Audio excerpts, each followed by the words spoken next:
Selamat siang semuanya. Assalamualaikum warahmatullahi wabarakatuh. Salam sejahtera Waalaikumsalam. kita semua. Alhamdulillah, mari pertama-tama kita bersyukur. Nah, pada siang hari ini kita masih diberikan kesehatan ya. Nah, ini kita melanjutkan diskusi kita. Ini pertemuan ke-11 ya. Jadi sudah pertemuan ke-11. Pertemuan 10 kan kemarin sudah ya. Nah, ini pertemuan ke-11. Benar kan? Ke-11 kan? Benar, Oke, Pak. saya akan coba share review yang kemarin dulu. Nah, kemarin kita sudah bahas terkait ini ya, bagian-bagian jalan. Oke. Nah, di dalam bagian-bagian jalan ini ya, kita mengenal ada istilah jalur lalu lintas, ya kan? Yaitu yang dipakai untuk kendaraan. Ya. Nah, kemudian juga kita mengenal adanya ada bahu jalan. Ya. Kemudian ada saluran tepinya, ya. Kemudian ada ambang pengaman lah ya, ambang pengaman dan X yaitu badan jalan itu yang dimaksud adalah ini. Nah, nanti di dalam penilaian ini maka kita itu ada dua hal yang terpisahkan ya dalam melakukan kegiatan penilaiannya, yaitu menilai tanahnya, karena ini adalah kasusnya adalah ketika kita menilai misalnya Jalan Pantura dari Jakarta sampai Semarang misalnya, itu berapa sih nilainya gitu. Maka yang dinilai itu adalah jalannya itu sendiri. Ya, jalannya itu berarti dia sampai ke Rumija, ya termasuk Rumijanya. Jadi yang dinilai, ya yang dinilai itu sampai sini, dari sini ke sini. Ini adalah lebar jalannya. Oke. Nah, kemudian baru setelah itu, setelah ketemu nilai tanahnya, baru ditambah dengan konstruksi yang ada di jalan itu, gitu. Ya, konstruksi yang ada di jalan. Nah, konstruksi jalan itu apa saja? Nah, kemarin kita sudah diskusi sedikit ya. Inilah konstruksi jalan itu. Ya, konstruksi jalan itu macam-macam tergantung dari jenis jalan yang digunakan. Tergantung ya, yang paling banyak itu biasanya aspal. Kalau aspal itu konstruksinya mulai dari paling bawah tanah, kemudian ada perkerasan. Perkerasan itu ada perkerasan atas dan perkerasan bawah. Ya.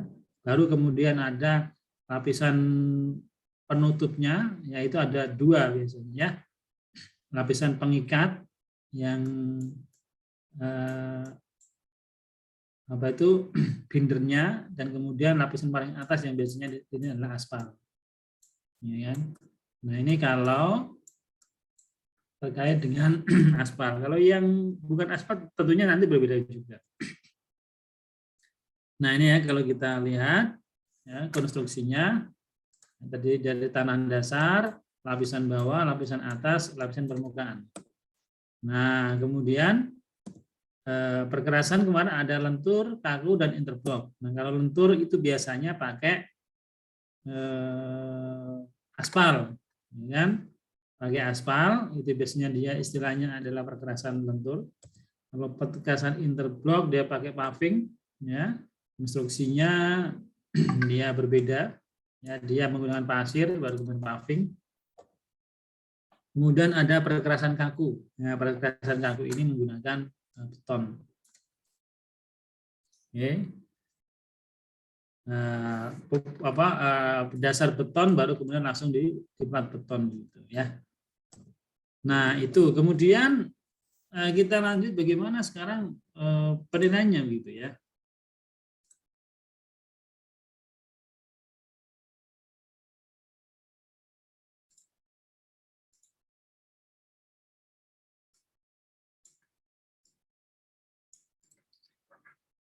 Penilaian jalan ya itu kita akan membagi ya menjadi beberapa komponen dalam penilaiannya ya.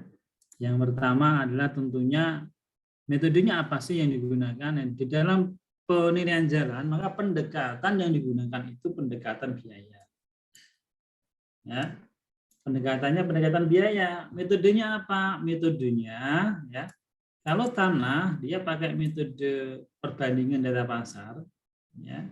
Kalau konstruksi jalannya dia pakai metode biaya pengganti baru, ya, biaya pengganti baru atau biaya pembuatan baru, ya. Nah, kalau tanah saya kira clear lah ya, gimana cara menghitungnya. Nah, kemarin kita sudah menilai ya atau di semester sebelum UTS terkait dengan penilaian tanah itu salah satunya dengan menggunakan ATF. Kan? Nah, disinilah fungsi dari ATF itu digunakan. Ya, jadi penilaian tanah tadi, kan, dia menggunakan metodenya adalah bisa menggunakan metode data pasar, bisa menggunakan metode ATF, tergantung seberapa luas, berapa panjang tanah jalan yang dilakukan penilaian. Nah, ketika tanah jalan itu panjang sekali, ya maka dia dilakukan per segmen perhitungannya. Ya, jadi harus per segmen. Seperti kemarin kita diskusi ATF, maka segmen-segmen itu harus dibagi berdasarkan kategori lingkungan yang ada di sekitarnya. Ya, berdasarkan lingkungan sekitarnya. Ya, kalau misalnya jalan itu melewati sawah, ya berarti di segmen 1 sawah, ya kan? Tadi pembanding sawah. Jalan itu melewati pemukiman, ya segmennya berarti pemukiman, ya kan? Cari pembanding di pemukiman. Segmen berikutnya ternyata hutan, ya coba ada nggak pembanding hutan? Kalau enggak ya di exitnya lah ya, exit hutan itu di mana ditemukan data pembandingnya gitu. Nah itu konsep penilaian untuk jalannya. Nah kemudian untuk konstruksi jalannya sendiri maka kita menggunakan pendekatan biaya pengganti baru, ya. Dengan apa? Dengan alat bantu yang berupa daftar komponen penilaian jalan. Ya. Jadi kita sama seperti bangunan itu ada daftar komponen penilaian bangunan. Maka di jalan pun kita sudah menggunakan aturannya yaitu daftar komponen penilaian jalan. Meskipun DKP jalan ini ya cukup lama ya, belum diupdate begitu ya, belum diupdate. Nah, ini mungkin tahun depan rencananya akan dilakukan update terkait DKP jalan. Namun ya meski belum diupdate ini masih bisa digunakan gitu. Nah, untuk jalan sendiri ya, jalan sendiri itu terdiri dari komponen tanah dasar, komponen lapisan pondasi, ya kan? Nah, itulah ketemu komponen perkerasan jalan. Nah, lapisan pondasi sendiri nanti ada lapisan pondasi bawah, ya, lapisan pondasi atas dan lapisan permukaannya. Ya, tergantung nanti konstruksinya dia apa gitu. Di komponen tanah dasar dan komponen pondasi. Kemudian ada apa itu istilahnya tuh pelengkap jalan. Pelengkap jalan itu misalnya ada jalan itu ada kanstennya, ya kan? Ada marka jalannya, ya kan? Ada kansten, ada marka jalan. Maka nanti ada DKPJ-nya juga, berapa sih harga kansten per meternya, ya, berapa pengecatan marka jalannya, ya. Kemudian kalau misalnya dia di sini ada penahan, ya, di pinggir biasanya ya, ada penahan tanah di daerah tebing dan sebagainya, pasang batu kalinya berapa sih per meternya gitu. Nah ini ya. Ini kurang lebih terkait dengan DKPJ-nya seperti ini. Nah, makanya tadi kan kita belajar kemarin ya, di sesi pertemuan sebelumnya kita diskusi terkait dengan jenis-jenis jalan. Fungsinya itu di sini. Kan? Di sini ada jalan yang masuk antar kota. Dia masuk kategorinya mana? Apa kelas 1, 2, 3 ABC, ya kan? Nah, ini tergantung. kalau dia fungsinya arteri, kemudian arteri itu adalah untuk muatan di atas 10 ton. Ya. Kemudian ada arteri yang sampai dengan 10 ton. Ya, kemudian arteri sampai dengan 8 ton, ya, kolektor 8 ton, ya, kemudian yang kelompok 3B-nya kolektor 8 dan 8 ton ya, 8 ton sama ya. Untuk yang kolektor yang 2B. Nah, oke. Nah, itu akan sangat berbeda-beda ya. Akan berbeda besaran komponen per meter perseginya. Ya, per meter perseginya akan beda-beda. Demikian juga dengan tergantung lapisan permukaannya apa. Ya. Nah, jadi komponen tanah dasar nanti akan dilihat komponen tanah dasarnya baik, apa sedang, apa jelek. Nah, jadi pertama tentunya ditentukan, oh ini fungsi jalannya masuk kategori misalnya arteri, kelompok kelas 1. Kondisinya bagaimana? Kalau kondisinya baik, sekian. Kalau kondisinya sedang, sekian. Ya. Nah, kemudian komponen selanjutnya apa? Lapisan pondasi bawah. Lapisan pondasi bawah, ya kan? Nah, apa kondisinya? Baik, sedang, atau jelek. Kemudian lapisan pondasi atas. Kalau lapisan pondasi atas hanya satu, ya. Baru kemudian komponen lapisan permukaan, apakah dia aspal atau interblok atau beton. Nah, ini interblok itu tidak berlaku untuk jalan arteri sampai 3B. Tapi interblok bisa digunakan untuk jalan lokal. Ya. Antar kota tapi lokal itu bisa pakai interblok. Nah, ini kalau untuk beton. Demikian juga jika jalan perkotaan, ini di dalam kota. Ya. Nah, tadi terkait dengan jalan perkotaan tadi ada macam-macam. Nah, kalau jalan perkotaan itu dilihatnya bukan muatannya, tapi dilihat dari volume lalu lintasnya. Ya. Ada arteri primer, kolektor sekunder, ya. Kemudian ada jalan lokal. Nah, ini jalan lokal pun tergantung. Ya, tergantung volume lalu lintasnya sampai volume lalu lintas yang paling kecil. Ya, yaitu di bawah 50 kendaraan. Ini kendaraan ya, volume ini kendaraan. Baru kemudian nanti dilihat sama ya, fondasi komponen tanah dasar, fondasi dan pakai apa dia, apakah pakai interblok atau pakai aspal atau beton. Kolektor ya dan arteri ini dia tidak bisa pakai interblok ya. Jadi interblok bisa digunakan mulai di jalan lokal. Demikian juga untuk lapisan fondasi ya, lapisan fondasi. Nah, lapisan fondasi untuk jalan yang lokal, ya, jalan lokal dia nggak pakai lapisan fondasi atas. Ya, untuk jalan lokal dia nggak pakai fondasi atas. Ya.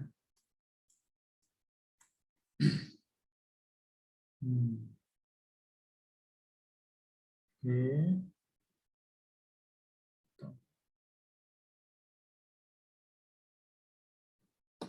Nah, kemudian komponen pelengkapnya ya itu ada 4. Ada biaya pasang Karnstein. Ya, ini asumsinya Karnsteinnya ukurannya 10, 20, 40. Ya. Panjang, tinggi, panjangnya 40, tingginya 20, lebarnya 10. Nah, itu per meter lari lah ya. Biasanya begitu, per meter larinya 166.000. Kemudian pengecatannya ya, per meter persegi, ukurnya per meter persegi 241. Dan kalau Karnstein per meter perseginya 34.000. Nah, kemudian kalau di situ dibutuhkan penahan tanah, ya, pasang batu kali, maka per meternya 684. Nah, kalau lebih begitu ya cara membacanya ya. Nah, kemudian ini kriteria bagaimana sih kriteria? Tadi kan ada kondisi lapisan tanah dasar tadi ya. Ini ya, baik, sedang, jelek. Gimana sih kriterianya? Nah, kalau baik itu dilihat dari kondisinya. Jika kondisi tanahnya lokasinya datar, tanah aslinya keras dan padat, maka itu kategori tanahnya baik. Ya. Jika kondisi tanah sedikit, nah ya di sekitar lokasi itu miring atau berbukit, memerlukan pengurukan, penggalian dan penimbunan tanah sekitarnya dan tanah yang kurang stabil, itu kategorinya sedang. Nah, kalau daerah sekitarnya itu daerah rawa, sawah, yang tergenang, ya, memerlukan penimbunan dari tanah luar, ya. Kalau ini memerlukan penimbunan tanah sekitar, jadi nggak jauh-jauh gitu ya untuk bikin tanahnya itu ngambil dari sekitarnya, dikeruk, dipindah. Gitu. Tapi kalau ini dari tanah luar untuk nimbun jalan itu membutuhkan tanah dari luar.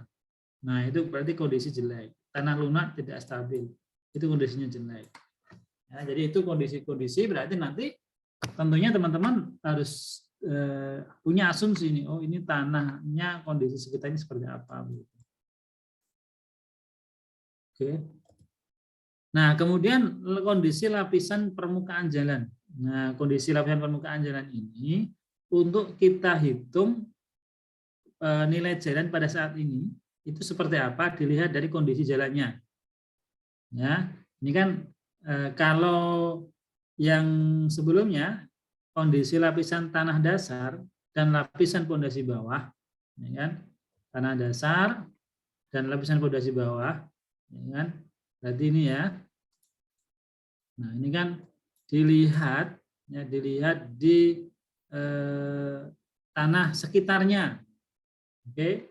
Jadi kondisi ini dilihat kondisi tanah sekitarnya. Nah, tapi ya kalau lapisan permukaan jalan, lapisan permukaannya ini nanti untuk menentukan penyesuaiannya. Ya, untuk menentukan depresiasinya. Nanti ada tabel depresiasi. Ya kan? Berapa persen tabel depresiasinya. Nah, itu juga dipengaruhi oleh kondisi jalan di lapangan yang kita lihat. Jadi kalau kondisinya umumnya dia tidak retak, ya, hanya sedikit perubahan-perubahan, gitu ya, sedikit-sedikit itu di pada jalur aspalnya lah ya, itu kategorinya dia sangat baik. Terlihat adanya retak-retak halus, ya kan? Nah itu masih kategori baik. Ada retak sedang, ya, kemudian masih stabil, retak-retak sedang. Itu sedang. Nah, kalau retak-retak banyak, ini kan termasuk berlubang dan sebagainya. Nah, ini kategorinya dia adalah jelek, gitu. Ya, kategori jelek. Nah, untuk penyesuaiannya maka akan ada tabel penyusutan, ya, tabel penyusutan, ya, dan koefisien daerah. Kenapa pakai koefisien daerah? Karena DKPJ ini dibuat di Jakarta, ya. Jadi dibuatnya hanya satu tabelnya, dipakai di seluruh Indonesia. Maka ya kita menyesuaikan untuk daerah-daerah lain itu dengan tabel ini koefisien antar daerah. Ya, begitu ya. Nah, ini untuk penyusunan komponen pelengkap jalan. Jadi nanti ada penyusunan untuk komponen pelengkap, ya kan? Maka kriterianya adalah untuk penyusunan pelengkap. Pelengkap itu yang tadi ya, yang ini. Nah, ini ya. Jadi ini ada penyesuaiannya juga. Ya, penyesuaiannya ini, bahasanya di sini. Kondisi sangat rawat berarti penyusutannya ya kan 0 sampai 10%. Terawat atau baik 10 sampai 25. Cukup terawat 25 sampai 75. Tidak terawat atau jelek 75 sampai 80. Terbengkalai atau jelek sekali ya, kondisi pelengkap ya, itu bisa lebih dari 80%.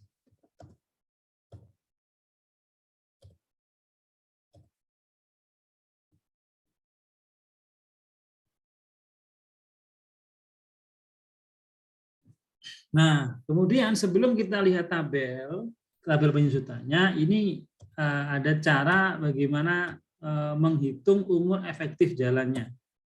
Ya. Jadi umur efektif jalan ya itu bisa dihitung dengan melihat kondisi jalan. Apakah jalan itu pernah dilakukan perbaikan, ya, atau tidak pernah dilakukan perbaikan. Nah, kalau tidak pernah dilakukan perbaikan, maka umur efektif itu adalah tahun penilaian dikurangi dengan tahun pelapisan terakhir. Ya, kapan jalan itu diaspal, gitu ya. Nah, tinggal dikurangi aja tahun penilaian dengan tahun sekarang dikurangi dengan tahun terakhir diaspal. Nah, kalau ada perbaikan, ya kalau ada perbaikan, oh pernah diperbaiki itu, bukan apa biasanya perbaikannya mungkin yang dihitung adalah perbaikan terakhir kali, karena perbaikan kan beberapa kali ya. Mungkin dibangunnya tahun 2010, tapi setiap 5 tahun diperbaiki, maka yang dilihatnya adalah tahun perbaikan terupdate terakhir. Nah, rumusnya adalah ya tahun penilaian dikurangi dengan tahun pelapisan terakhir, ya, ditambah dengan 2 kali tahun penilaian dikurangi dengan tahun renovasinya. Nah, dijumlah dibagi 3. Nah, itulah ketemu umur efektif terhadap jalan yang mengalami perbaikan.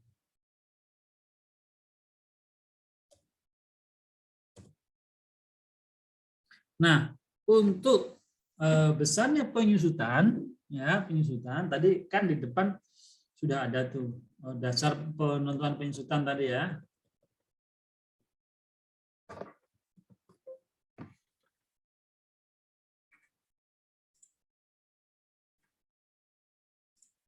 Nah ini ya, ini kan kondisi-kondisi ini, sorry, ini yang intinya, yang satunya tadi.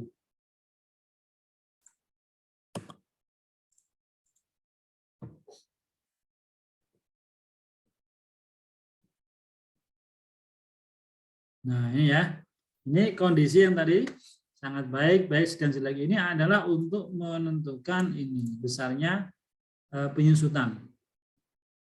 Nah penyusutan sendiri itu dibagi menjadi 2, yaitu penyusutan untuk jalan antar kota, ya, dan penyusutan untuk jalan kota. Jadi dibedakan, ya.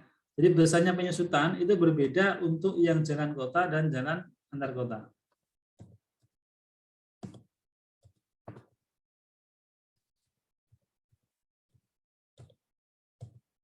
Nah, kalau antar kota, nah ini ya, jadi umur efektif itu sudah ditentukan maksimalnya dia ada 25 tahun. Nah, ini asumsi tidak nggak pernah dilakukan perbaikan dan perawatan itu selama 25 tahun. Ya. Nah, nanti untuk kondisinya sangat baik, sedang, jelek. Ya. Dan kemudian dikategorikan nih, Mas, aspal dan interblok itu sama, biasanya penyusutan. Nah, beton dia agak berbeda. Ya, dia cenderung lebih lama ya penggunaannya untuk beton. Oke. Ini yang jalan antar kota ya, jalan kota. Ini yang kota. Kalau tadi yang luar kota, ini yang jalan kota. Oke, ini tadi sudah. Nah, ini informasi terkait dengan koefisien daerah. Ya, tingkat koefisien daerah. Jadi menghitungnya nanti setelah kita hitung semuanya kita kalikan dengan koefisien daerah. Ya, dikalikan dengan koefisien daerah dari mana? Dari jarak dengan ibu kota provinsi. Ukurnya di situ. Jadi kalau misalnya kita mau menilai jalan di kota Padang Sidempuan, misalnya, ini ada orang Padang nggak? Padang Sidempuan nggak? Sumatera? Ada nggak? Dulu nggak ada. Yang ada di mana nih? Yang bukan di ibu kota provinsi siapa? Di mana Natal mungkin Pak? Suaranya kecil ya. Suaranya kok kecil di tempat saya. Di Mandailing Natal mungkin, Pak. Oke. Nah, Mandailing ya. Itu kalau jarak ke Kota Medan berapa kilo?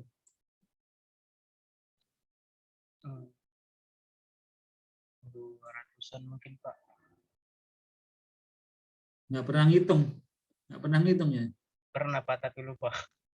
Nah, lupa ya. Oke, sebentar. Ini suaranya kecil, ini saya yang kecil atau memang suaranya yang lain dengan suara kecil nggak tadi? Iya Pak, suara Doni agak kecil Pak. Oh iya, pantesan ini tak gede-gedein tetap aja suaranya kecil ya. Saya pikir ya saya yang trouble ya, ternyata emang kecil ya suaranya. Tes. Oke, saya tanya deh yang lain. Nah, Wirda di mana tinggalnya? Halo Wirda. Iya Pak, Wirda tinggal di mana? di Magelang. Nah, Magelang. Magelang dengan Semarang berapa kilometer? Berapa ya Pak? Nah, masa nggak tahu? Ah, masa nggak Sekitar tahu? 2 jam tuh berapa kilo ya Pak? Ya, anggap aja lah 75 kilo misalnya. Ya, 75 kilo lah. Ya, 60 jadi kilo Pak. berapa? 60 50? kilo. Oh, 60 kilo. Oh, langsung searching internet. Jarak Magelang Semarang. Oke, 60 kilo. Nah, saya salah tadi. Saya nebaknya 75. Selisih 15 kilo. Ya, jadi Jawa Tengah nih. Kita lihat Jawa Tengah. Ya. Jawa Tengah itu berarti lihatnya Semarang. Oke. Nah, jaraknya tadi Magelang ya dengan Semarang itu 70 kilo. Berarti nanti dikalikan koefisien daerahnya dikalikan 1,056. Karena dia masuk jaraknya adalah 60 kilo begitu. Tapi kalau misalnya disuruh menilai lokasinya di mana? Di Semarang. Semarang itu berarti ya di kotanya sendiri kan. Berarti jarak dari ibu kota provinsi masuk kelompok 0 sampai 25. Oke. Nah, berarti masuk Jawa Tengah yang ini.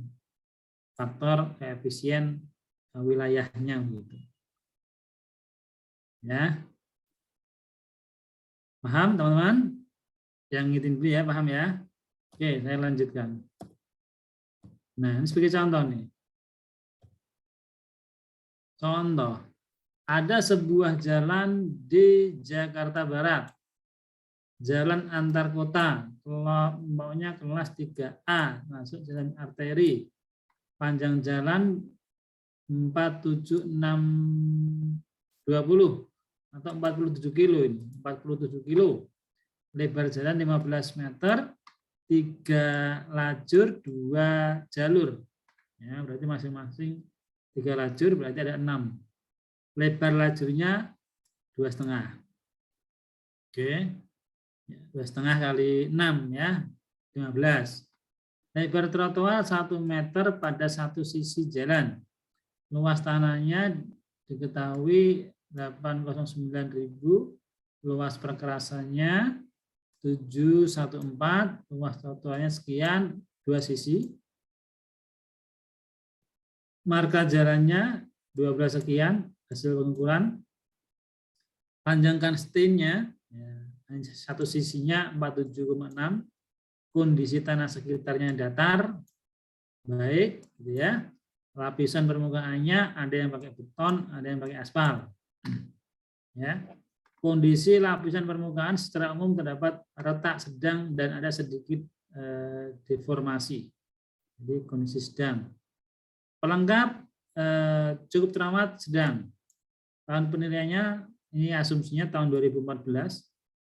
Ya, pelapisan terakhir 2080, perbaikannya tahun 2009. Nah, setelah dihitung, ya, tahun penilaian dikurangi tahun pelapisan terakhir, ditambah 2 kali tahun penilaian dikurangi tahun perbaikan dibagi 3, ketemu 14,67 tahun.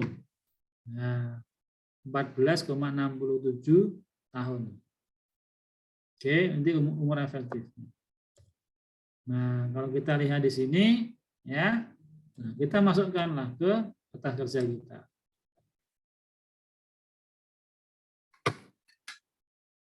Nah, pertama tentunya adalah menghitung nilai pasar tanahnya. Nah, kan?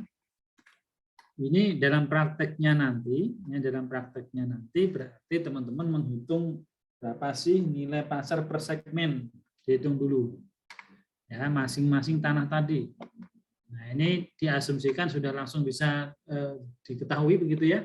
Segmen 1 harga tanah per meternya 3,3 juta, segmen 2 3 juta, segmen 3-nya 4,2. Jadi totalnya 2 triliun ya. 1 2 3 4 12 berarti 2,8 T. Nah, untuk tanahnya. Oke. Nah, kemudian untuk perhitungan lapisan perkerasannya, ini kebetulan 1 dan 2 ini sama nih. Permukaannya beton. Yang ketiga dia aspal. Oke. Maka dilihat saja di sini ya. Tanah dasarnya baik. Ya. Baik. Kemudian di sini 4,4. Sini ketahuan ya.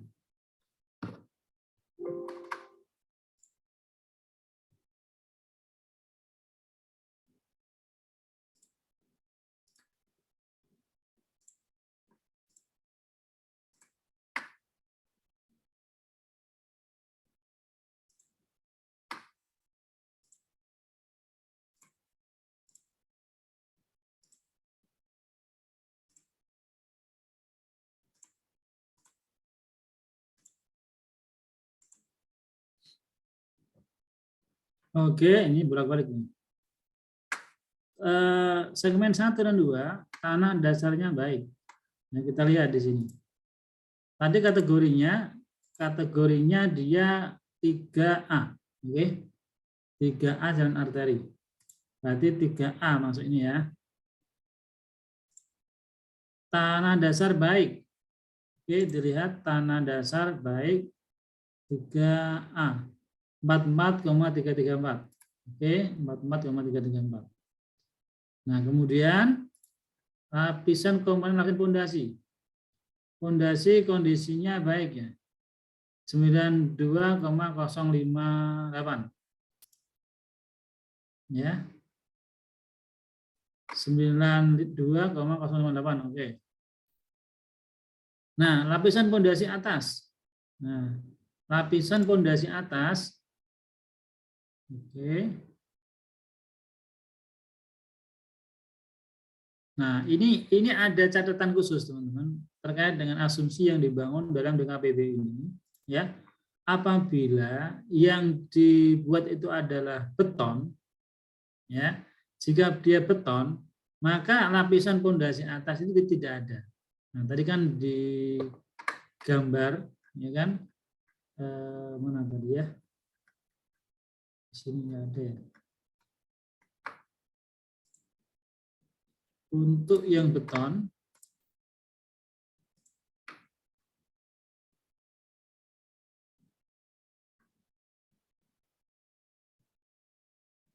beton. Nah, ini ya.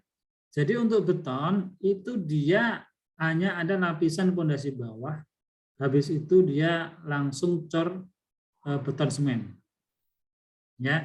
Jadi dia tidak ada lapisan pondasi atas. Oke. Makanya dia nggak pakai lapisan pondasi atas.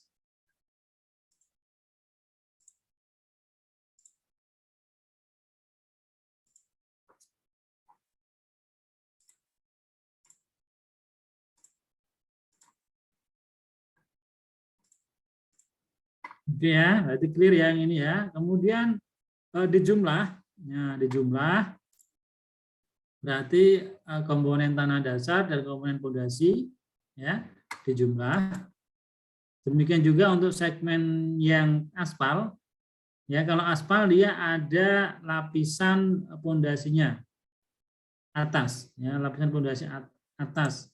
Berarti lapisan pondasi atas 142. Jadi lapisan pondasi atas ini hanya untuk semen aspal saja. Kalau dia beton dia tidak pakai ini, ya. Ini yang harus diperhatikan, ya. Jadi untuk beton maka tidak ada lapisan pondasi atas karena dia langsung dicor. Tapi kalau aspal dia pakai lapisan pondasi atas sebesar ini. Oke. Nah, semen dihitung juga ketemu sekian. Nah, kemudian baru dihitung nilai pekerjaan tanah dasar dan lapisan pondasi. Ya, dimasukkan berapa luas dari volumenya, ya, masing-masing tadi. Ini beton kalikan 136, kemudian kalau aspal kalikan 278. Ini total luasnya, ya, luas volume yang dikerjakan, ya. Nah, ini dihitung. Oke.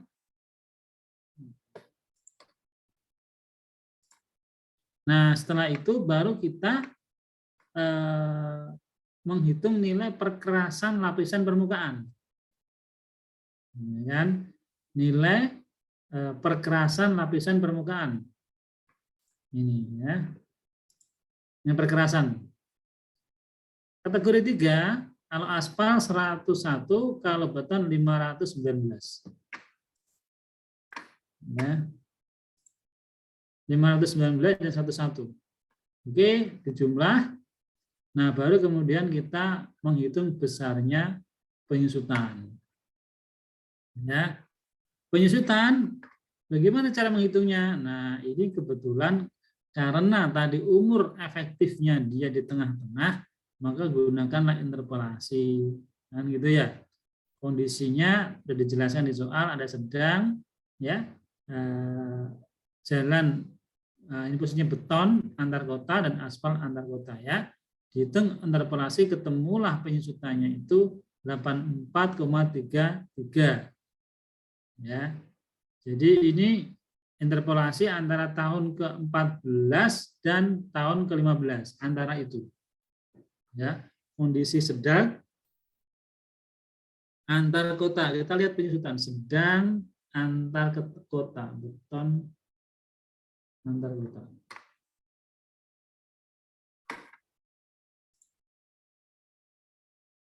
Sedang beton antar kota antara 14 dan ini, ya. Beton ini, ya. Ini, ya. Beton sedang antar kota, berarti antara 82 dan 85 kan gitu. Ya, antara 85 dan 82. Ketemunya 84,33. Ya, diinterpolasi. Oke. Nah, setelah dikurangi dengan penyusutan, ya, inilah kemudian namanya nilai lapisan permukaan. Ya. Jadi masing-masing sudah dihitung, tanah dihitung, dan nilai dasarnya dihitung, kemudian nilai lapisan permukaannya sudah dihitung, nah baru kemudian pelengkapnya. Oke, pelengkap ada constant, ini sudah diketahui, ya, dalam praktek tentunya dihitung, tinggal dikalikan biaya penggantinya berapa, kemudian dikurangi dengan penyusutan. Penyusutan tadi ada tabelnya juga. Nah, setelah dihitung semua baru dijumlah. Jadi jumlah yang pertama tanah dan lapisan pondasi dijumlah, lapisan permukaan ditambah komponen pelengkap, ya, dijumlah, baru kemudian dikalikan koefisien, ketemulah nilai tanah berikut jalannya di daerah tersebut. Ya, ini koefisien, karena ini Jakarta dikalikan koefisien 1. Ya, jadi kalau di daerah lain dikalikan koefisien tadi. Ya, sesuai dengan daerah masing-masing. Koefisien kemahalan harga. Ya, Nah, ini terakhir ketemu dengan nilai perkerasannya. Nah, untuk kasus ini, ya kan, nanti karena kasusnya nanti tergantung ya dalam soal ya, dalam soal nanti sangat tergantung informasi yang diberikan, ya kan. Kalau tidak ada informasi lain yang diberikan, maka cukup dikalikan koefisien daerah saja. Ya, tapi kalau ada diberikan indeks kemahalan harga, maka selain dikalikan koefisien daerah, ya dia juga dikalikan dengan indeks kemahalan IHK, ya indeks harga konstruksi, ya indeks harga konstruksi. Jadi nanti harus dikalikan 2 kali. Jadi begini. Logikanya, ya, ini itu DKPB dibuat di tahun 2014. Sementara saat ini itu sudah 2021, ya kan? Maka logikanya apa? Logikanya DKPB ini diinflasikan dulu, ya kan? Kalau nggak inflasi ya IHK, ya, indeks harga konstruksi, dibawa dulu ke tahun 2021 dulu. Nah, setelah itu baru disebar ke seluruh Indonesia sesuai dengan koefisien daerah masing-masing. Ya, karena koefisien daerah itu melihatnya adalah dari Jakarta. Ya. Jadi harga masing-masing daerah itu dibanding dengan Jakarta berapa persen kenaikannya jika dibandingkan dengan Jakarta. Jadi itu membandingkan harga di Jakarta dengan daerah lain. Jadi di Papua misalnya, ini kan ya pasti harga di Jakarta dibanding di Papua berbeda efisien harga, tetapi ya kan, harga DKPB-nya harus dinaikkan dulu karena DKPB yang disusun ini ya, yang disusun ini adalah DKPJ tahun 2014. Ya, logikanya ini harus dinaikkan dulu ke tahun 2021 baru kemudian disebar ke daerah. Nah, itu ya fakta nanti praktek yang sebenarnya seperti itu. Ya, fakta yang sebenarnya seperti itu. Nah, ini kemudian dijumlah ya, dijumlah. Jadi total nilai jalan itu terdiri dari nilai pasar tanah ya dan nilai perkerasannya atau nilai jalannya. Total sekian. Jadi nilai jalan itu berarti terdiri dari nilai pasar tanah dan nilai jalannya.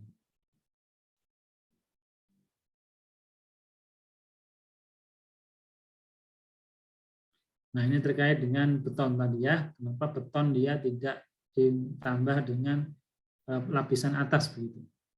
Ya. Nah, itu teman-teman terkait dengan cara perhitungan penilaian jalan. Nah, mungkin nanti untuk latihan silahkan nanti kalau mau latihan paling tidak silahkan teman-teman bikin kertas kerja sendiri soal yang tadi yang di sini. Coba dituangkan lagi ya, di dalam kertas kerja. Nah, sebagai informasi untuk sebelumnya ini keluar di perhitungan. Ya, ini keluar di perhitungan. Dan seperti di kasus-kasus kita UTS kemarin, boleh menggunakan alat bantu Excel, tetapi tetap disalin di kertas kerja hasil ujiannya itu secara tertulis. Ya. Nah, saya kurang paham apakah nanti akan keluar lagi di AS begitu ya. Nah, tapi yang jelas teman-teman harus bisa memahami dan menguasai terkait dengan cara menghitung. Silakan kalau ada yang mau ditanyakan.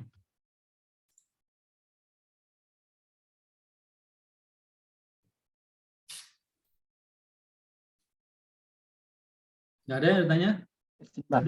Udah jelas ya? Pak. Silakan. Berarti kalau menilai jalan layang nggak bisa pakai DKPJ ya, Pak? Oke, pertanyaan bagus ini. Nah, pertanyaan bagus. Bagaimana dengan jalan layang, flyover, dan sebagainya? Ini sejenis ya, sejenis.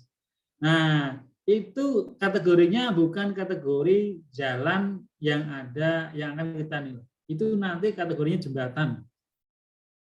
Ya, jadi jalan yang di atas namanya jalan, tapi kategori di dalam perhitungannya itu nanti masuk kategori jembatan. Sehingga nanti kita menghitungnya pakai daftar komponen penilaian jembatan.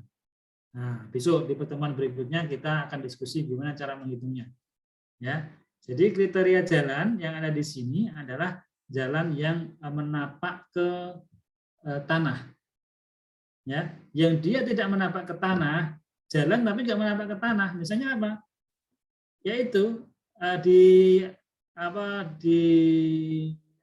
jalan yang melalui sungai. Nah, itu kan kalau kita, oh ini jalan juga, jalan raya juga, gitu kan? Tapi jalan raya itu di atas sungai kan, maka kategorinya bukan jalan, tetapi dia nanti jembatan. Cara ngitungnya pakai jembatan. Ya. Nah, kemudian jadi makanya ketika kita melakukan penilaian jalan itu kan nggak mungkin semua itu tanah dan jalan kan.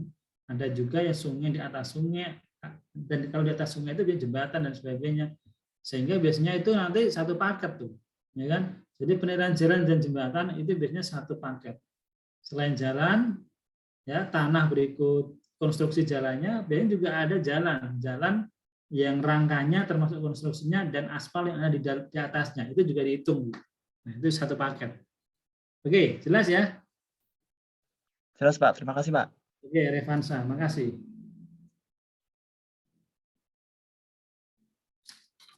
Oke, ada lagi mau tanya? Nah, ini kan saya kira nggak terlalu sulit lah ya. Materinya nggak terlalu sulit, tinggal nanti teman-teman yang penting memahami. Karena seperti biasa nanti ujian itu ada multiple choice, ada esainya gitu ya, ada esai dan ada kasusnya. Yang penting teman silahkan nanti dibaca-baca kembali, diulang-ulang, kalau nggak paham ditanyakan. Dan untuk melancarkan perhitungan itu butuh latihan. Ya, silahkan nanti teman-teman latihan, gunakan kertas kerja sendiri di Excel, latihan sendiri supaya nanti bisa diyakini bahwa pekerjaan teman-teman benar. Ya, oke, demikian ya yang bisa saya sampaikan dalam pertemuan kita di siang hari ini. Terima kasih atas